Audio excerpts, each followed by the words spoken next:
1장 3절에서 4절입니다.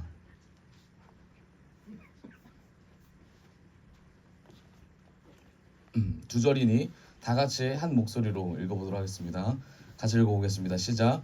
그들이 내게 이르되 사로잡힘을 면하고 남아있는 자들이 그 지방 거기에서 큰 환난을 당하고 능욕을 받으며 예루살렘 성은 허물어지고 성문들은 불탔다 하는지라. 내가 이 말을 듣고 앉아서 울고 수일 동안 슬퍼하며 하늘의 하나님 앞에 금식하며 기도하여. 우리 다시 한번 두 절 다시 한번 읽어보도록 하겠습니다. 시작. 그들이 내게 이르되 남아있는 자들이 거기에서 그 환난을 당하고 능력을 받으며 예루살렘 성은 허물어지고 성문들은 불탔다 하는지라. 내가 이 말을 듣고 앉아서 울고 수일 동안 슬퍼하며 하늘의 하나님 앞에 금식하며 기도하여. 아멘. 하나님께서 우리에게 주시는 말씀의 제목은 마음을 다해 축복하라, 마음을 다해 축복하라 라는 제목으로 말씀을 선포하도록 하겠습니다. 우리 옆 사람과 인사하도록 하겠습니다. 당신을 축복합니다. 당신을 축복합니다. 한 번 더 인사할까요? 네, 당신을 축복합니다. 당신을 축복합니다. 네, 마스크를 끼신 분들이 많아졌네요. 네, 요즘 환절기라서 많이 여러 가지로 건강이 악화되고 있음을 알고 있습니다. 네, 오늘 우리가 읽은 이 본문 말씀은 느헤미야입니다. 느헤미야를 좀 묵상하다 보니까 느헤미야가 왜 하나님의 말씀대로 나아가게 됐을까 이런 궁금증을 좀 가지면서 묵상하게 됐습니다. 느헤미야는 가만히 있으면 잘 먹고 잘 살 그런 사람이었습니다. 페르시아의 술 관원장으로 거의 비서실장 같은 역할로 많은 사람들이 느헤미야 말의 한마디에 움직이는 귀한 위치에 앉아 있었습니다. 그런 그가 자신이 가진 권력을 자기만을 위해 사용하는 것이 아니라 하나님이 주신 하나님의 백성들을 향해 그리고 하나님의 나라를 위해 사용하였다는 것을 우리는 말씀을 통해 알 수 있습니다. 여러분, 바꿔 말하면 하나님이 우리에게 주신 달란트와 우리의 위치와 우리의 모든 하나님 주신 은혜가 우리를 위한 것이 아니라 하나님을 위한 것으로 사용되어야 됨을 믿습니다. 그리고 그것이 퍼져나갈 때 느헤미야가 했던 것처럼 하나님의 말씀과 하나님의 계획이 성취됨을 우리가 보고 있습니다. 성경을 믿고 말씀을 믿고 따라간다면 우리가 하나님께 받은 것이 무엇이고 그리고 이것이 하나님께 어떻게 영광 올릴지를 다시 한번 고민하면서 나아가기를 원합니다. 우리 앞뒤 사람과 다시 한번 인사합시다. 하나님을 향하여 나아갑시다. 느헤미야는 현실에 안주하지 않고 하나님의 부르심에 응답했던 사람입니다. 하나님께서 말씀하셨습니다. 누가 가야 될 것인가? 느헤미야는 참 어려웠습니다. 자기가 가야 될 것이냐 말아야 될 것이냐 마음에 갈등이 있었고 고민이 있었고 여러 가지 힘듦이 있었습니다. 느헤미야는 삶을 살아가는 방식이 생명을 어떻게 흘려보낼지에 대한 관심에 그리고 그런 방식으로 삶을 살아냈습니다. 우리가 하나님께 주신 말씀을 가지고 이 말씀이 생명에 되어 흘러갈 수 있도록 우리의 삶을 점검하는 귀한 시간 됐으면 좋겠습니다. 느헤미야 1장 3절입니다. 느헤미야가 받은 메시지입니다. 그들이 내게 이르되 사로잡힘을 면하고 남아있는 자들이 그 지방 거기에서 큰 환난을 당하고 능욕을 받으며 예루살렘 성은 허물어지고 성문들은 불탔다 하는지라. 느헤미야가 페르시아에 갔을 때 예루살렘이 이미 불타 버렸습니다. 많은 예루살렘에 있었던 이스라엘 백성들은 많은 환난을 당하고 있었고 사로잡혀서 면함을 당했던 자들도 능욕을 받고 있었다는 소식을 듣게 됩니다. 느헤미야는 듣는 것에서 그치지 않고 하나님의 계획과 뜻이 무엇인지를 자기 자신을 돌아보며 선포하고 있습니다. 느헤미야 1장 4절에 같이 한번 읽어봅시다. 시작. 내가 이 말을 듣고 앉아서 울고 수일 동안 슬퍼하며 하늘의 하나님 앞에 금식하며 기도하여. 아멘. 이스라엘 백성들을 향하여 느헤미야는 하나님의 마음을 가지고 하나님께 기도하는 모습을 보게 됩니다. 여러분, 우리 주변에 많은 어려움이 있고 많은 힘듦이 있는 지체들에게 우리가 마음을 다하여 더 마음을 표현하기를 원합니다. 하나님께서 주시는 그 마음이 비록 온전하지 못할지라도 그 마음을 가지고 하나님께 전진하는 귀한 백성 되기를 원합니다. 느헤미야는 계속 그 마음을 가지고 불탔다란 소식을 듣고 수일 동안 슬퍼하면서 하나님 앞에 금식했다라고 성경은 나오고 있습니다. 여러분, 단순해 보이지만 이건 사명입니다. 단순해 보이지만 이거는 하나님 주신 메시지고 소명입니다. 우리 그리스도인들은 여기서부터 시작해야 될 줄 믿습니다. 하나님이 저 사람을 하나님께서 건드셔야, 하나님이 말씀하셔야, 하나님이 일하셔야, 하나님께서 하셔야 돌아오겠지. 맞습니다. 저 사람의 마음도 그래야 바뀌겠지. 맞습니다. 하지만 우리가 해야 될 건 뭐죠? 하나님을 바라보며 상대를 더 배려해주고 더 상대에게 하나님께 나아갈 수 있도록 더 도와줘야 될 줄을 믿습니다. 느헤미야 1장 11절입니다. 느헤미야가 선포합니다. 같이 한번 읽어봅시다. 시작. 주여 구하오니 귀를 기울이사 종의 기도와 주의 이름을 경외하기를 기뻐하는 종들의 기도를 들으시고 오늘 종이 형통하여 이 사람들 앞에서 은혜를 입게 하옵소서 하였나니 그때 내가 왕의 술 반원이 되었느니라. 아멘. 아멘. 여러분, 하나님께 느헤미야가 간구합니다. 하나님의 백성들이 어려워하고 힘들어합니다. 하나님의 백성들을 하나님께서 책임져 주시옵소서. 느헤미야의 기도를 보면 자기 자신을 위한 기도보다 하나님의 백성을 향한 기도, 하나님의 나라를 위한 기도를 하게 됩니다. 마찬가지인 것 같습니다. 우리들은 우리의 기도보다 더 중요한 게 있습니다. 그게 뭐냐면 중보기도입니다. 우리 기도보다 더 중요한 건 뭐냐면 하나님의 나라를 세워가는 기도입니다. 우리 나라를 위해서 기도해야 될 뿐만 아니라 우리나라의 청년들을 위해서 기도하고 우리나라의 다음 세대를 놓고 기도하고 흩어져 있는 디아스포라와 수많은 한국을 사랑하고 대한민국이 하나님 나라로 세워지고자 하는 모든 백성들을 위해서 기도해야 됩니다. 더 나아가서 우리와 한민족인 북한을 놓고 기도해야 되고 북한의 지하교회와 중국의 지하교회에 있는 모든 사람들을 놓고 기도하는 것이 우리의 숙명입니다. 그게 우리의 사명이고 우리가 가진 느헤미야적 기도의 소명임을 선포합시다. 지금 중국에는 지하교회에 인구가 1억 명이라고 합니다. 1억 명. 1억 명의 크리스찬들이 있다고 해요. 빛도 못 보고 이름도 알려지지 않는 그 1억 명이 예수 그리스도의 말씀을 쫓아 나아간다고 합니다. 여러분, 수없이 많은 크리스찬들이 많이 조롱당하고 박해당하고 많이 어려움에 처해 있습니다. 우리가 해야 될 건 무엇입니까? 우리가 해야 될 건 다시 말씀으로 돌아가고 다시 말씀으로 돌아가 핍박과 환난을 받는 자에게 우리가 해줄 것은 그리스도의 말씀 가운데 그들을 위해서 중보하며 기도하는 것뿐임을 우리가 알고 있습니다. 하나님이 그걸 이 시대에 우리에게 원하십니다. 느헤미야도 마찬가지였습니다. 느헤미야가 선포합니다. 종이 형통하여 사람들 앞에서 은혜를 입게 하옵소서. 여러분, 느헤미야가 사람들 앞에서 은혜를 입게 해달라고 했던 이 고백은 내가 다른 사람보다 높아지는 것이 중요합니다 라는 것보다 하나님의 백성으로 어떻게 하면 도움을 줄 수 있습니까? 하나님의 자녀로서 어떻게 하면 하나님의 나라가, 하나님의 섭리가, 하나님의 계획이 이루어질 수 있습니까? 라는 고백적인 기도입니다. 여러분, 우리가 기도할 때에 그리고 선포할 때에 반드시 하나님의 나라가 선포됨에 집중하기를 원합니다. 하나님 나라가 선포됨에 집중하는 그 순간 우리의 눈은 하나님의 눈으로 나를 보게 될 것입니다. 나를 보게 되면 내가 처한 고난과 내가 처한 기쁨과 내가 처한 박해와 환난 가운데 하나님의 계획을 볼 수 있고 그리고 그것을 깨달을 수 있고 감사까지 나갈 수 있는 귀한 말씀의 은혜가 넘쳐날 줄 믿습니다. 결국 하나님께서 말씀하고자 하는 건 뭐냐면 하나님이 이 세상의 주인이시며 하나님이 모든 것 만물의 주인이시고 창조자이시며 심지어 우리의 인간사, 인생사를 주관하고 계신다라는 것입니다. 여러분, 이것을 우리가 인정할 때 우리의 길이 하나님의 길 가운데 평온하고 평탄하게 됨을 믿습니다. 많은 사람들은 말합니다. 너의 삶을 봤을 때 그리스도인이 되고 싶지 않아라고 말할 때도 있지만 여러분, 우리의 삶이 어떤지를 돌아보기를 원해요. 돈이 없고 비천하고 다른 사람을 무시하는 삶이더라도 우리의 삶은 예수 그리스도가 흘러나오고 그 예수 그리스도의 은혜 안에 거하며 그 예수 그리스도의 열매가 나오는 귀한 삶일 때 세상에 오는 풍파 가운데 승리할 줄을 믿습니다. 그런 우리가 되기를 원합니다. 우리 앞집 사람과 인사합시다. 세상에 승리합시다. 세상에 승리하려면 하나님의 부르심에 반응해야 됩니다. 여러분, 느헤미야에게는 하나님의 부르심이 없습니다. 느헤미야가 이 소식을 들었을 때 나는 여기 있고 그들은 이미 거기 있으니 나와 그들은 상관없다라고 보는 것이 아니라 느헤미야는 그것을 하나님의 부르심으로 받아들였습니다. 느헤미야는 그것을 하나님의 말씀으로 받아들였습니다. 느헤미야는 나에게 주어진 하나님의 계획으로 받아들였습니다. 여러분, 느헤미야만 그렇겠습니까? 바울도 그랬고요. 베드로도 그랬고요.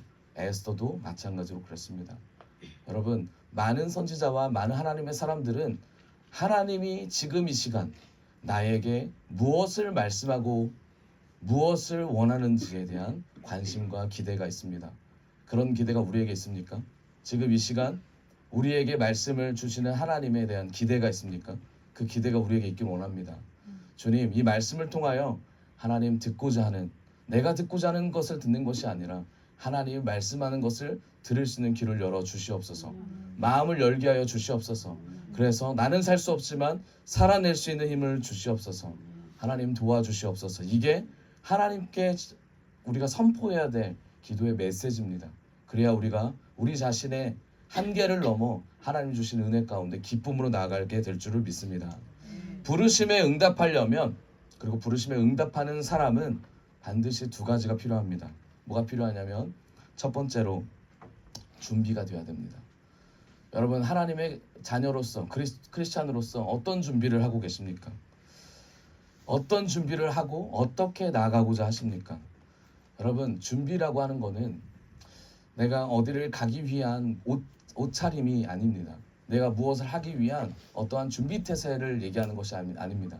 준비는, 하나님 앞에서의 준비는 하나님의 말씀을 들을 수 있는 청중하는 자세입니다. 하나님 앞에 청중할 때에 우리는 준비된 자라고 할 수 있습니다.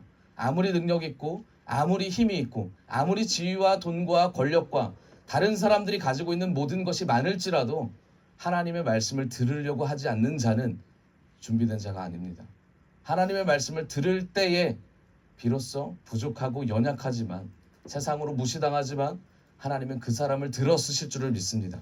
그것이 하나님의 법칙이고 그게 하나님께서 이끄시는 과정입니다. 그런 자가 우리가 되기를 원합니다. 성경을 보면 아브라함은 하나님 앞에 준비된 자였습니다. 하나님이 말씀하실 걸 기다렸고 그리고 순종했습니다. 이삭을 바치라고 했던 그 말을 듣고 아브라함은 그 다음 날까지 기다렸고 그리고 모리아산으로 가는 도중에 순종했습니다. 올라갔습니다. 이삭에게도 순종을 알려줬습니다. 이 과정 가운데 하나님을 바라보며 인내의 연단이 있었던 것을 우리는 보게 됩니다. 여러분, 하나님의 말씀이 안 들리십니까? 하나님의 계획이 눈에 안 보이십니까? 하나님 말씀하시는 것이 내 길은 없는 것 같습니까? 여러분, 주님은 길을 만드시는 분이십니다. 웨이메이커, 우리 잘 알지 않습니까? 여러분, 광야에 길을 만드시는 분이 주님이십니다. 성경엔 광야에 길을 만드신다고 되어 있습니다. 나중에 한번 출애굽기 읽어보세요. 광야가 길이 나 있던 곳이 아닙니다. 길을 만드시는 하나님을 하나님의 말씀에 순종하고 그분의 뜻에 우리가 반응하며 나아갈 때 광야를 넘어가게 될 줄을 믿습니다. 결국 뭡니까? 철저히 준비해야 됩니다. 철저히 하나님 말씀에 반응해야 되고 기다려야 됩니다. 누가 또 준비됐습니까? 사무엘이 하나님의 말씀을 어렸을 때부터 들으면서 준비했던 자 아니었습니까? 엘리제 사장이 물었을 때, 사무엘아 사무엘아 들렸을 때, 너 하나님이 너에게 말씀하시는 거다. 네, 주님의 자녀인 종이 여기 있습니다. 말씀하시옵소서. 엘리가 알려준 아주 중요하고 아주 근본적인 대답이었고 질문이었습니다. 여러분, 우리가 해야 될 건 뭡니까? 하나님, 제가 무엇이 준비되어야 됩니까? 이게 아닙니다. 하나님, 말씀하시옵소서. 주님의 종이, 주님의 자녀가 듣겠나이다. 주님 말씀하여 주시옵소서. 여러분, 느헤미야는 이런 준비된 자세가 있었다는 것입니다. 느헤미야는 하나님의 말씀에 반응하고자 했던 이미 영적으로 성숙한 자였으며 하나님의 나라와 섭리에 관심이 있었던 자였습니다. 그럼 하나님의 말씀을 누가 듣습니까? 결국 살면서 하나님의 말씀에 관심 있는 자, 하나님의 말씀을 청종하는 자. 여러분, 기회는 매일 오는 것이 아닙니다. 매번 오는 것이 아닙니다. 하나님의 말씀을 듣는 자, 듣기를 원하는 자에게 하나님의 기회가 옵니다. 그럼 어떤 삶을 살아야 돼요? 준비된 사람은 결국 일상생활에서 하나님의 말씀을 듣고자 노력하는 사람입니다. 이벤트성이 아니에요. 이벤트성으로 하나님께 나아가는 것이 아닙니다. 하나님, 내일 큰일이 있습니다. 오늘 제가 오늘 기도해 보겠습니다. 여러분, 하나님이 이것보다 더 원하시는 것은 뭐예요? 일상생활에서 짧은 기도라도, 짧은 묵상이라도, 짧은 만남이라도 주님은 자주 만나기를 원하십니다. 자주 우리와 대화하기를 원하십니다. 철저히 준비되기를 원합니다. 철저히 기다리기를 원합니다. 철저히 인내가 무엇인지를 깨닫기를 원합니다. 아멘. 우리 옆 사람과 인사합시다. 하나님의 말씀하심을 기다립시다. 아멘. 느헤미야 1장 1절입니다. 하갈의 아들 느헤미야의 말이라. 아닥사스 왕 제20년 기슬르월에 내가 수상궁에 있는데 20년 기슬르월 9월입니다. 9월 20년 9월 아닥사스 왕이 이제 20년째 즉위하고 나서 9월에 수상궁에 있었을 때를 얘기하고 있습니다. 이때 당시에 느헤미야의 나이는 50세였습니다. 있는데 느헤미야 2장 1절 있는데 그 소식을 듣고 그리고 2장 1절입니다. 아닥사스 왕 제21년 니산월에 왕 앞에 포도주가 있기로 내가 그 포도주를 왕에게 드렸는데 이전에는 내가 왕 앞에서 수심이 없었더니 여러분 2장 1절 2절에 넘어가면 이제 왕과의 대화가 나옵니다. 1장 1절과 2장 1절 사이에 여러분 몇 개월이 지났냐면 4개월이 지났습니다. 니살월은 다음 연도 1월입니다. 9월에서 1월 사이에 4개월을 뭐 하고 있었냐면 우리가 아까 읽었듯이 본문에 내가 이 말을 듣고 앉아서 울고 슬퍼하며 하늘의 하나님 앞에 금식하며 기도했던 기간이 몇 개월이에요? 그러면 4개월이라는 거예요. 아무 말도 하지 않고 하나님의 말씀을 듣고 순종하겠다. 하나님 도와달라. 금식하며 그 백성들을 위해 매달렸던 기간이 몇 개월? 4개월이었다라는 겁니다. 수심이 하나도 없었다라는 것을 왕이 봤습니다. 하지만 근데 왕이 오랜만에 보니 수심이 생긴 거예요.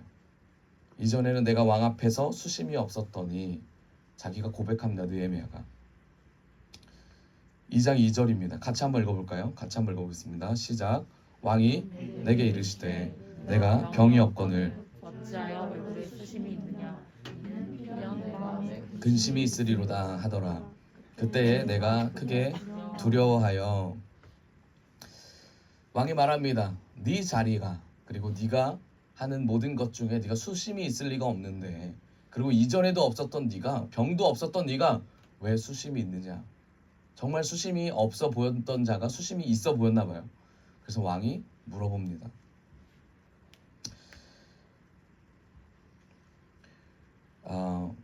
3절입니다. 왕께 대답하되 왕은 만세수로 하옵소서. 이제 대답을 합니다. 내 조상들의 묘실이 있는 성읍이 이제까지 황폐하고 성문이 불탔사오니 내가 어찌 얼굴에 수심이 없사오리까 하니 라고 말을 합니다. 여러분 아닥사스다 왕에게 자기의 얘기를 합니다. 여러분 근데 이 말씀을 보면 특이한 게 하나 있습니다. 뭐가 있냐면 여기서 예루살렘이라는 단어가 있습니까? 한번 찾아보십시오. 없죠. 근데 자기의 말을 대변합니다. 예루살렘이라는 말을 뭘로 대변하죠? 내 조상들의 묘실이라는 말로 대변하고 있습니다. 여러분 4개월 동안 느헤미야가 고민했던 단어가 여기 나옵니다.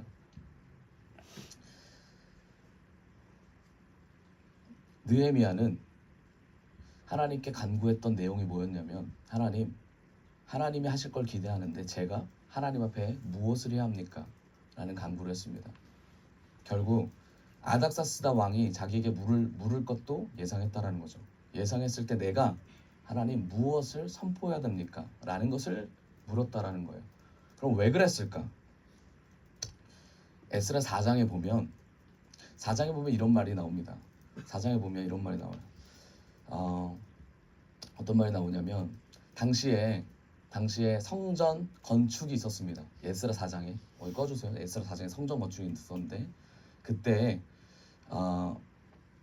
성전 건축을 하다가 그때 산발락과 도비앗과 그 밖에 많은 그 성전 건축을 방해하는 자들이 당시에 뭐라고 하냐면 이런 말을 합니다. 예루살렘 성전에 모였을 때 사람들이 반란을 일으킵니다.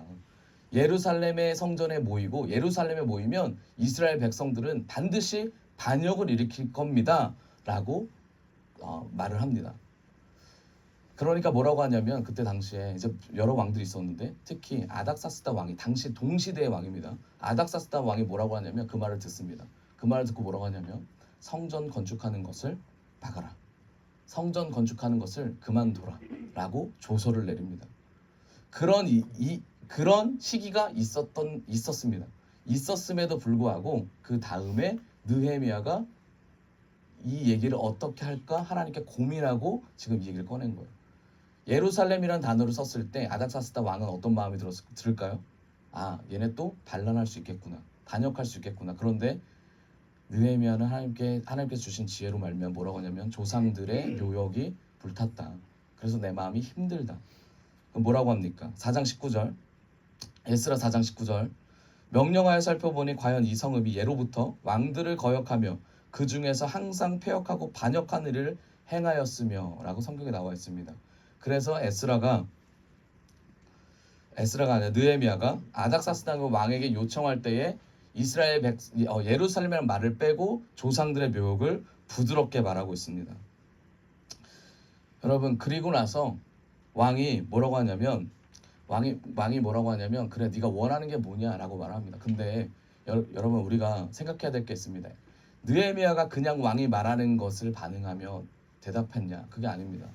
이미 준비되고 하나님 말씀을 기다렸던 느헤미야가 그리고 무엇을 말했지 기도했던 느헤미야가 왕이 이렇게 질문하자마자 뭐라고 대답하냐면 2장 4절입니다. 왕이 내게 이르되 그러면 네가 무엇을 원하느냐 하시기로 뭐라고 합니까? 내가 곧 하늘의 하나님께 뭐한다? 묵도하고 라고 성경은 나와 있습니다. 이미 준비되고 하나님의 말씀을 들었음에도 불구하고 다시 한번 하나님께 질문하고 하나님의 백성으로 하나님 앞에 주권을 다시 한번 드리는 느헤미야 모습을 볼 수 있다는 거죠. 이거 우리의 삶을 적용하면 여러분 하나님께서 우리에게 말씀하십니다. 이 길이 맞는 길이다. 너의 선택이 나의 선택이다. 하나님께서 우리에게 사인을 주시고 응답하시고 얘기하십니다. 그럼에도 불구하고 우리는 계속 하나님께 물으면서 나아가는 하나님을 모시고 나아가야 되는 자들임을 고백해야 합니다. 느헤미야가 4개월 동안 금식하며 기도하며 응답을 받았음에도 불구하고 그 응답은 뭐예요? 결국 아닥사스다 왕을 통해서 이루어지는 일들이죠. 그럼에도 불구하고 다시 한번 하나님께 질문을 던집니다. 하나님께 기도를 드립니다. 그리고 나서 2장 5절 왕에게 아뢰되 왕이 만일 좋게 여기시고 왕의 목전에서 은혜를 얻었사오면 나를 유다 땅 나에 다시 한번 나옵니다. 조상의 묘실이 있는 성읍으로 보내서 그 성을 건축하게 하옵소서. 당시에 있었던 금기어였던 이스라엘 또는 예루살렘이라는 단어를 사용하지 않습니다. 하나님께서 주시는 지혜가 이런 것 같습니다. 여러분 말하고자 하는 것들이 여러 개 있어요. 우리의 삶에. 이 삶에 우리가 감정을 내비치는 것보다 하나님 주신 지혜로 나아가기를 원합니다. 그래서 느헤미야가 줄줄이 말하고 있습니다. 준비된 대로 하나님이 말씀하신 대로 그리고 자기 응답받은 대로 무엇이 필요한지를 아닥사스다 왕에게 말합니다. 그 느헤미야 2장 7절부터 9절까지입니다. 뭐가 나오냐면 제국 페르시아까지 가려면 페르시아를 거쳐서 이스라엘까지 가려면 통과증이 있어요. 통행증이 있어야 된다고 말합니다. 그래서 그 통행증을 달라 그래요. 그리고 또 뭐가 필요하냐고 물어보니까 거기를 건축하기 위해서 성벽을 재건하기 위해선 목재가 필요하다고 합니다. 그래서 목재 담당을 불러달라고 하고 재료를 달라고 하고 왕은 그걸 보고 다 오케이를 합니다. 그리고 또 뭐라고 하냐면 거기까지 가는데 군사를 달라고 합니다. 여러분 아닥사스다 왕이 요청했을 때 잠깐 기다리셔 보십시오 라고 말하는 것이 아니라 이미 기도했던 것들 이미 하나님의 계획대로 하나님이 말씀하시는 대로 말씀을 듣고 선포했다라는 겁니다. 우리가 그럼 무엇을 해야 됩니까? 하나님이 우리에게 하나님의 나라를 더 세워가기를 원하십니다. 그럴 때 우리가 그때 닥쳐가지고 준비되지 않은 채로 나아가는 것이 아니라 준비된 자로서 하나님께 원하는 대로 하나님께 간구하는 대로 선포하기를 원합니다. 저는 이게 전도로도 연결된다고 생각합니다. 여러분 누군가를 만나서 그 사람을 파악해서 그 사람에게 전도하는 것이 아니라 이미 하나님이 우리에게 전도의 영을 부어주시고 이미 우리에게 말을 심어주시고 그리고 우리에게 말씀을 주시고 그 말씀을 우리가 계속 곱씹으면서 훈련을 해야 된다고 생각해요. 그게 우리가 영혼을 만났을 때 계속 나올 수 있지 않겠습니까? 나는 저 사람보다 조금 말이 어눌한 것 같으니 내가 갔을 때 어떻게 대해야 될지 모르겠다. 여러분, 이것보다는 우리가 하나님 앞에 자세가 뭐예요? 하나님이 이미 저에게 주셨던 이 말씀을 가지고 준비하겠습니다. 그 어떤 순간에서든지 5분 스피치를 하더라도 하나님 말씀을 전할 수 있는 은혜를 나에게 주셨다면 제가 하나님의 말씀을 전하겠습니다. 여러분, 이게 전도자의 삶 아닙니까? 관계도 마찬가지예요. 저 사람이 나한테 뭘 줬다? 그래서 난 뭘 하나 더 주겠다, 이게 아니죠. 저 사람이 주기 전에 우리가 뭔가를 주려고 준비를 해야죠. 저 사람의 필요가 뭘까? 저 사람이 원하는 게 뭘까? 저 사람이 원하는 게 이거지. 때로는 우리가 생각하는 것이 틀릴 수 있어요. 때로는 우리가 선포하고 선택하는 것이 다를 수 있습니다. 하지만 제가 말씀드리는 건 하나님 앞에서의 자세를 말씀드리는 겁니다.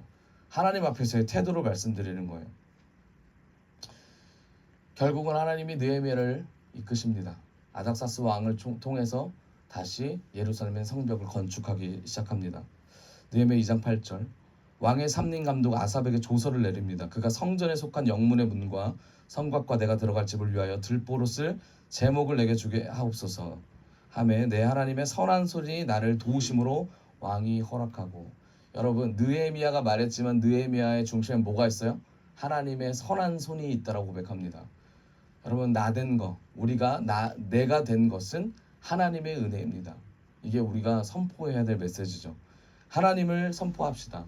하나님의 살아계심을 전합시다. 그리고 그 하나님 때문에 내가 있다라고 고백하는 우리 모두가 되기를 원합니다. 결국 느헤미야의 마음에서 발견되는 건 뭡니까? 느헤미야 행동에서 발견되는 건 뭐예요? 하나님이 만드셨다라는 거예요. 하나님이 이끄신다라는 거예요. 여러분, 느헤미야가 최선을 다했잖아요, 그렇죠? 최선을 다했어요. 하나님 앞에 나아가는 최선을 다했어요. 그런데 느헤미야가 고백하는 건 최선을 다하라는 것이 아니에요. 최선을 다해서 넘어갈 건 뭡니까? 하나님의 은혜를 기억하라. 하나님의 은혜를 받기를 원해라, 이겁니다.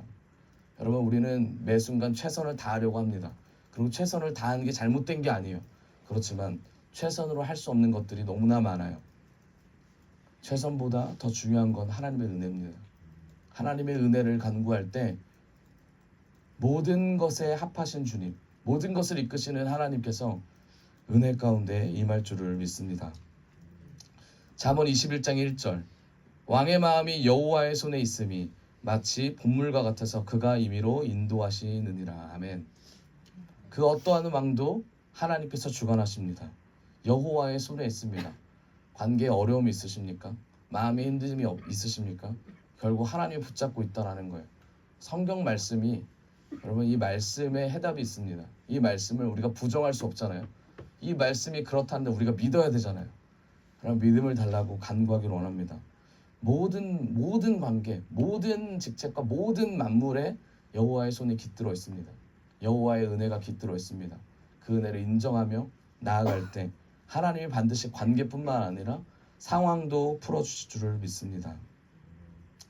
여러분, 지금까지 말씀드렸던 거는 재건하는 과정이었어요. 그렇죠? 재건하는 과정에서 느헤미야의 모습입니다. 느헤미야의 생각이었어요. 그리고 느헤미야가 하나님 앞에 어떻게 나아갔는지를 우리가 바라봅니다. 근데 더 중요한 게 있습니다. 그러면 이스라엘 백성들은 어떨까? 입니다.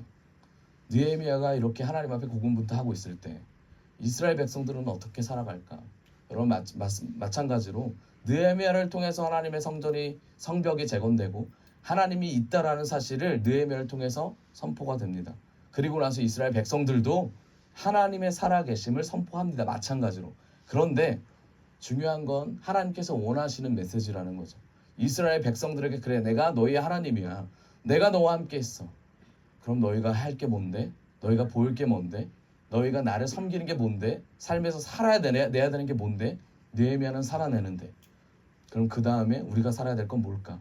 이게 하나님께서 우리에게 주시는 은혜죠. 그게 뭐냐면 예배를 드리는 것을 넘어서서 예배자가 되라는 겁니다. 기도를 드리는 걸 넘어서서 기도자가 되라는 겁니다. 말씀을 읽는 것을 넘어서서 말씀을 전하는 전도자가 되라는 거예요. 이게 예루살렘 성벽 재건에 대한 의미죠. 하나님께서 그 재건해도 되고 안 해도 되는 건데 그거를 왜 그렇게 신경 쓰십니까? 내가 너와 함께하고 그리고 너는 나와 함께한다는 것을 어떻게 보일 수 있느냐. 이게 하나님이 원하시는 약속이라는 겁니다. 저와 여러분 가운데 하나님의 약속은 반드시 상방관계예요. 쌍방이에요. 하나님 저에게 부어주십시오. 그럼 제가 하겠습니다. 여러분 이 단계는 우리가 넘어갔잖아요. 이게 아니죠. 하나님을 사랑하는데 하나님께 나아가는데 제가 너무나 어렵습니다. 하나님 제가 어떻게 더 나아갈 수 있겠습니까? 말씀을 주시고 이 말씀을 순종할 수 있는 들을 수 있는 귀를 열어주십시오. 준비를 할 수 있도록 도와주십시오. 아까 준비된 자라고 했잖아요. 그리고 아까 두 번째 말씀 안 드렸는데 두 번째는 은혜를 받은 자예요. 은혜를 받은 자가 되어야 됩니다. 반드시 은혜를 받은 자가 돼야 그 다음에 하나님이 주신 메시지를 선포하며 생명으로 살아내고 그 생명을 전할 수가 있습니다. 사람을 세워야 될 줄을 믿습니다. 나를 세워야 될 줄을 믿습니다. 나라를 세워야 될 줄을 믿습니다. 여러분 성전을 재건하고 나서 성벽을 재건하고 나서 문제가 하나 생겼어요. 어떤 문제냐면 이스라엘 백성들이 하나님이 너무 살아계심을 믿어서 모두 다 이스라엘 예루살렘으로 들어가고자 하는 마음이 생겼어요. 너무 감사한 일이잖아요, 그렇죠? 너무나 다시 재건을 했으니까 들어가고 싶은 거예요. 하나님이 역사하심을 높이고 싶은 거예요. 그래서 이스라엘 모든 백성들이 가고자 하는 마음을 먹습니다. 너무 멋있잖아요. 하나님께서 너무나 바라던 바였어요. 그런데 여기서 시험거리가 하나 와요. 어떤 시험거리냐면 예루살렘에 모두 다 들어갈 수 없게 되는 상황이 나옵니다. 느헤미야 11장 1절입니다. 느헤미야 11장 1절 같이 한번 읽어봅시다. 시작. 백성의 지도자들은 예루살렘에 거주하였고 그 남은 백성은 제비 뽑아 10분의 1은 거룩한 성 예루살렘에 거주하게 하고 그 10분의 9는 다른 성읍에 거주하게 하였으며 마음을 들여서 하나님의 말씀하시는 땅에 가서 하나님을 높이고자 했는데 마음이 어때요? 그런 마음을 가져갔는데 상황이 그렇지 않다라는 거예요. 그래서 제사장들은 들어가고 10분의 1만 들어가겠다라고 말을 합니다. 그래서 우리가 말씀을 읽은 것처럼 어떤 방법을 씁니까? 제비를 뽑게 됩니다. 여러분 제비를 뽑게 돼요. 제비를 뽑아서 10분의 1만 들어가고 10분의 9는 들어가지 못합니다. 여러분 바꿔 말하면 예루살렘에 들어가는 것은 행복한 일일까요? 아니면 축복된 일일까요? 이스라엘 백성들은 그렇게 믿고 있었어요. 그런데 현실적으로 보면 이스라엘은 예루살렘은 다 불탔습니다. 남은 게 아무것도 없어요. 남은 건 아무것도 없고 재건된 건 뭐예요? 성벽. 그럼 거기에 먹고 살 만한 게 있을까요? 없을까요? 없다라는 거죠. 그리고 이미 나머지들이 살았던 성벽 그 이스라엘 외곽에 살고 있었던 자신의 터전이 있었는데 터전을 버리고 다시 들어간다는 건 쉬운 일이 아니었어요. 근데 그런 자들이 하나님의 일하심을 선포하면서 들어가겠다고 마음까지 먹었어요. 하나님을 향한 선택을 했다는 거예요. 하나님 도와주십시오. 하나님 제가 하나님께 나아가겠습니다. 개인적인 신앙이 올라갔어요. 그런데 상황이 녹록지 않았다는 겁니다. 마음이 결단에 이 결단이 무너졌을 때 오는 섭섭함과 힘듦이 당연히 있지 않겠어요? 하나님을 원했지만 왜 저는 못 들어갑니까? 라는 마음이 있지 않겠습니까? 저는 이게 오늘날 크리스찬 우리들의 모습인 것 같습니다. 하나님을 쫓아가면서 최선을 다했지만 주님 저에게 하나님 왜 이런 시련을 주십니까? 왜 이런 어려움을 주십니까? 제가 마음 드렸잖아요. 하나님 보고자 가는데 왜 저는 이 마음대로 가지 못하게 주님 저를 막습니까? 여러분 성경이 말하고자 하는 내용은 뭐냐면 들어가지 않는 거에 이게 그렇게 중요한 게 아니다라는 거예요. 그럼 뭐냐면 제비를 뽑았잖아요. 제비 가운데 하나님께서 선택하신 사람이 들어가고 말고의 문제가 아니었어요. 하나님이 선택했다라는 거예요. 둘 다. 너는 들어가고 너는 들어가지 않는 거. 결국 주권자는 누구예요? 하나님이라는 거예요. 우리가 외쳐야 될 건 뭡니까? 하나님 내 인생에 어려움이 있습니다. 근데 그 인생을 어려움을 바꿀 수 있는 힘이 뭐예요? 나의 능력과 내가 높아지는 거예요? 그렇지 않다라는 거죠. 힘은 바로 이 자리에서 그 자리에서 하나님밖에 없군요. 나를 지탱해주고 내가 정답이라고 생각했던 것이 이게 아니라 하나님이라는 것을 알려주고자 하는 것이 하나님의 뜻이었군요. 제가 철저히 하나님 기다리며 철저히 주의 은혜를 구하며 철저히 주님 앞에 하나님만 바라보는 백성으로 나아가겠습니다. 이 고백이 주님께서 원하셨다라는 겁니다. 이 고백이 된 사람이 결국 하나님의 자녀된 권세를 더 누릴 수 있는 거 아니겠습니까? 여러분, 근데 이스라엘 백성들이 여기서 그치지 않아요. 이스라엘 백성들이 그 다음에 어떤 행동을 하냐면 하나님의 마음을 받은 채로 이 마음을 원망을 시비를 축복으로 바꿉니다. 축복으로 바꿔요. 그럼 어떤 축복을 할까? 다음 절 우리 한번 같이 읽어보죠. 같이 읽어봅시다. 시작. 예루살렘에 거주하기를 자원하는 모든 자를 위하여 백성들이 복을 빌었느니라. 아멘.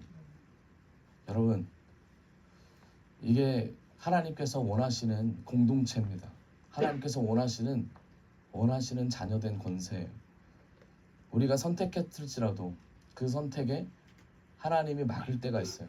그 선택에 옳은 열매가 나오지 않을 수 있고 원하는 열매가 맺히지 않을 수가 있습니다. 하지만 그 모든 것을 하나님의 섭리로 받아들인 그 순간 먼저 열매를 맺고 먼저 나아가고 먼저 하나님의 은혜 안에 거한 자들에게 나의 은혜를 나누면서 그리고 축복의 길까지 갈 수 있다는 거예요.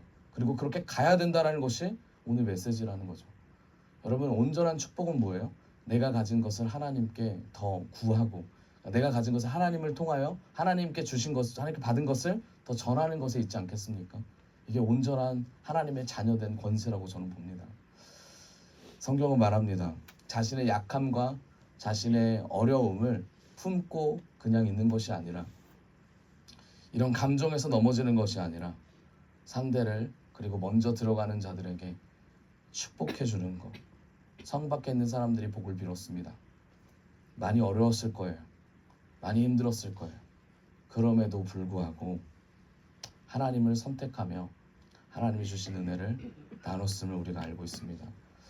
여러분, 많이 어려운 시기에 우리가 우리 자신을 내려놓고 다른 이를 축복하는 것은 많이 어렵습니다.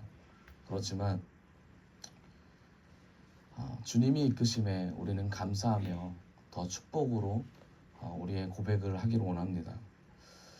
결국 이 제비를 통하여 그리고 이스라엘 백성들의 축복을 통하여 우리가 알 수 있는 건 뭐냐면 이게 신약까지 연결돼서 제비를 통하여 이끄시는 하나님의 섭리는 성령을 통하여 이끄시는 주의 놀라운 섭리를 우리가 받아들인다는 의미가 있습니다.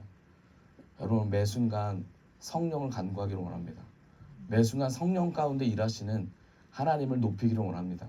그럴 때 자연스럽게 그리고 당연하게 나에게 주신 하나님의 은혜를 감사하고 그리고 하나님의 은혜를 받은 자들에게도 축복하며 나아가게 될 줄을 믿습니다. 그 은혜가 우리에게 동일하게 나타날 것이며 그리고 하나님의 백성들이 누리는 은혜가 다른 이들이 볼 때 아무것도 아닐 것 같지만 이거는 세상이 감당할 수 없는 가장 큰 은혜임을 믿습니다. 그게 바로 구원의 역사죠. 여러분, 구원을 받은 자로서 그리고 그걸 믿는 자로서 끊임없이 축복하고 끊임없이 선포하는 백성 되기를 원합니다. 네, 말씀의 결론을 맺겠습니다. 여러분, 모든 상황에 하나님의 인도하심이 있습니다. 모든 사람의 하나님을 선택해야 될 기로가 있습니다. 성 안과 성 밖에. 그리고 느헤미야도 자신이 처한 환경에서 이스라엘을 향해 예루살렘을 향하여 자신이 하나님의 나라를 위하여 선택했습니다. 여러분, 무엇을 선택하실 겁니까? 내가 있는 이 위치에서 무엇을 선택하실 겁니까? 하나님의 눈으로 하나님의 일하심을 보는 귀한 저와 여러분 되기를 원합니다. 아멘.